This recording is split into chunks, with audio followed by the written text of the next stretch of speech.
Hi everyone, so I just got back from church and our deacon gave a lovely homily. When I go to church, I don't go like this. I put a shawl on top or something because I don't go with, this is not really appropriate for church, but I do dress up. I put my shawl on top and then I put on my nice shoes and I went. But he gave a lovely homily about Jesus using the I statements in John and who he says he is, and how we can take who we are and use our faith in our daily life. So that's where I got my inspiration from today for the reflection that I wrote. And because apart from Christ, we can do nothing. We can choose anything. I mean, we can choose to be agnostic. We can choose not to believe in God. But if we are following God's way and God's principles and building up God's kingdom, there's a way that we follow. It's with love, it's with tenderness, with gentleness, with kindness. And I really enjoyed his homily that he gave. If they post it online tomorrow, I will post it so other people can listen to it. But we are very fortunate in Canada. We have a lot of priests. We have good priests coming up. We continue to pray for vocations, and our parishes are well attended. After COVID especially, it was hard at the beginning. People were not coming back. There were some of us who couldn't wait for the churches to open. There were men and women like me who used to go and stand outside the church and cry because we could not go in, we could not receive the Eucharist, and we could not just be in God's presence. I know God is with us always and Jesus is with us always, but it's different to be able to go in, to sit in front of the Blessed Sacrament, to adore, to praise, and the bitterness of the Passion, to remember that in the Eucharistic service. Even when you take the Eucharist, sometimes it fills you. Like, I know there are people who, if they could keep the Eucharist at home, they would keep it. And I spoke to one of the Jesuits about that, Father Ray, and he's like, but there's a problem with that. You see, it has to be in the church. I said, Jimmy, I know it has to be in the church, but there are many of us, if we could keep the Eucharist at home, we would keep it.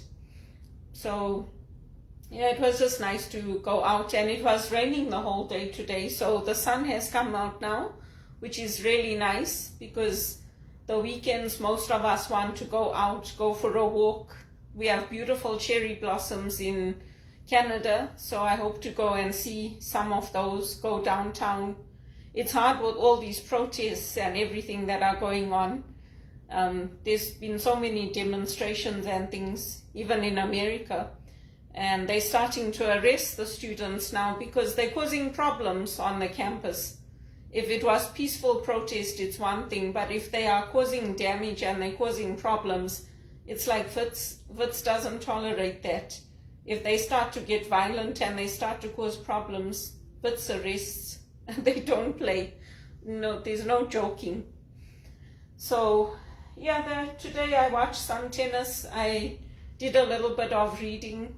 That book, The Soul Path, is interesting, because I think some of these laws and things that they're bringing in now are very similar, unfortunately, to what we had in the olden days, where they wanted to arrest people for being homeless. I mean, what do they expect people to do if they can't get shelter, if they don't have homes, if they don't have jobs, or if they're in transition? It's really sad to see what's happening. And even with the abortion laws, I mean, what the nuns did to the girls that got pregnant, it was evil. Most of those girls, most of the women, they want to keep their babies. They're saying, oh, Roe versus Wade was, it was progressive. But progressive for who? Most of those women want to keep their babies. But because of family pressure, because of societal pressure, they'll go and they'll have the abortion. So, I don't know. I mean, for most of us women, we just see things going backwards, especially those of us who grew up in the 80s, that grew up with Madonna singing, Papa, don't preach, I'm keeping my baby. And you watch all those horror stories of the Magdalene sisters how these girls were taken into convents and they were abused. They were made to have an abortion and then wash those sheets, all those blood-stained sheets from the abortions. I mean, I don't know. I just don't know. I mean, it's just interesting to watch. It's interesting when it's a man saying that, oh yes, we need to do this and we need to do that and we need to have abortions right up to birth. And I'm like, okay, whatever. But yeah, if you speak up against it here, there's a big backlash. Don't tell me what to do with my body. Don't tell me if I want, I can murder the child. It's like, oh, whatever. So I just watch. I mean, there's a few people I'll push back in my own way because we do have to do that for ourselves as well. What if I get pregnant? What if I get pregnant and I'm not married and the whole family wants me to have an abortion and I don't want it? Then for the sake of the family, I must go and do it. It's like what happened with that psychiatric assessment. I didn't want it. But for the sake of others, I was forced to do it. Since when? And I got a shock when people told me that that's not right, what was done to you. I said, well, I was frightened. They told me, if you don't do it, we're going to come and get you. So basically, they were going to come and arrest me and take me and make me do it. I mean, it's just a violation of human rights.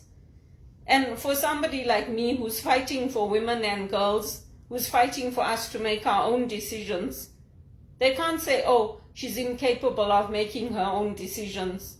It's not like I wasn't working at the time. It wasn't like I was just sitting at home. I was volunteering. I was active in the church. I was looking for work. I was going to meetings, networking meetings. I was putting my name forward to volunteer with HRPA. And it was HRPA themselves that told me, you have to put a complaint in against these women that are saying that, oh, Eddie just wants to be a friend. They're like, that's not on. It was the older gentlemen that have been in HRPA a long time. They said, you can't let this happen. And I mean, I don't know. We'll see what comes out of, because what starts in America obviously spreads to the rest of the world. So we'll see. Just like that guy that stabbed Salman Rushdie in the eye. He's like that guy that killed Robert Kennedy. He's like, I really don't know, Mr. Frost, what happened. I can't even tell you. It's all lies. You think he didn't know what he was doing? He knew. Please, I'm sorry, I have no empathy. I have no sympathy and no compassion for that. He killed somebody, just like that driver that ran over the policeman. Nothing happened to him. No one made him and his family go and do a psychiatric assessment. But for me, an educated woman, somebody who said twice, I don't want to do it, I don't want to do it, I was threatened with arrest. And that guy, Kerry Kennedy, and all of them are saying, oh no, it wasn't him on his own. He gave an interview saying, I did it on my own. He gave an interview saying, I'm sorry for what I did. So he did it. He knew what he was doing. Just like the guy that stabbed Salman Rushdie. Just like the guy that shot at our Pope, John Paul II. I'm sorry, but this is really, there are different religions and there are different standards. But for people to turn around and say, oh, I can't remember, I don't know. Yeah, maybe. Maybe, I'm not saying they're definitely lying. But if you can give an interview saying, I killed Robert Kennedy, and then at the same time say, no, I don't know. He did it. Did it on purpose. He did it on purpose. So, I'll never forget what happened to me in this country. I love Canada, but I will never forget what happened to me. I'll never forget it. And I will always remind people about what happened. Because you grow up with apartheid in Zimbabwe, in Rhodesia, in South Africa, and then you leave and you come here thinking, okay, yeah, it's going to be better. It's going to be different.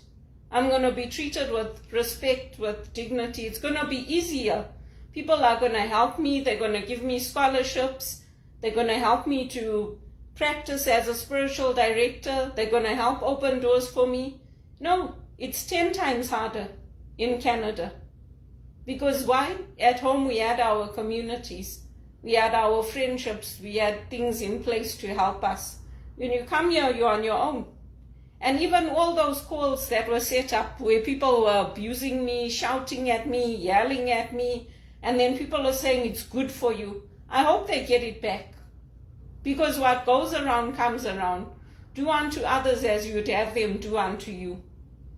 We don't just talk, we take action to build up God's kingdom. And that's how truth is developed. That's how truth comes out.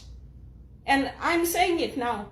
All those people that put those calls through, that coordinated it, that deliberately put the calls through and swore at me and shouted at me and abused me, I hope they get it back. Because some days my ears pain, especially after I eat, because the jawbone is connected to the ear bone. So when I eat, after I eat, sometimes for 30 minutes after I eat, I'm in pain.